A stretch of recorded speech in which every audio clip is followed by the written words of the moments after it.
তোমার ওটা এত টাইট কেন? ঢুকছে না তো। একটু জোরে ধাক্কা দাও, ঢুকে যাবে জান। সাকিব এবার সত্যি অনেক জোরে ধাক্কা দেয়। আমি ব্যথায় কুকড়ে উঠি। আমি সাকিবকে ছাড়ানোর অনেক চেষ্টা করলাম, কিন্তু পারলাম না। তুমি তো জানোই আমি রক্ত কত ভয় পাই, আর আজ রক্ত দেখতে হচ্ছে এইভাবে। যেটুকু রক্ত বের হয়েছে বের হতে দাও, ওইটুকু পড়ার জিনিসই। দেখেন না, রক্ত তো আরো পড়তেছে। এখন কি করব আমি? যেটুকু পড়ার পরে বন্ধ হয়ে যাবে। সত্যি তো? কালকে ঠিক হবে তো? আর রক্ত পড়বে না তো? আরে পড়বে না, আমার বউটা পড়বে না।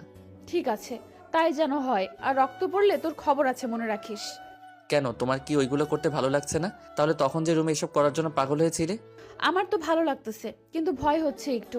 কেন রক্ত পড়বে? আর পড়বে না, আমি আর একটু পরেই তোমাকে ছেড়ে দিব। ঠিক আছে। সে আমাকে অনেকক্ষণ পরে ছাড়ালো।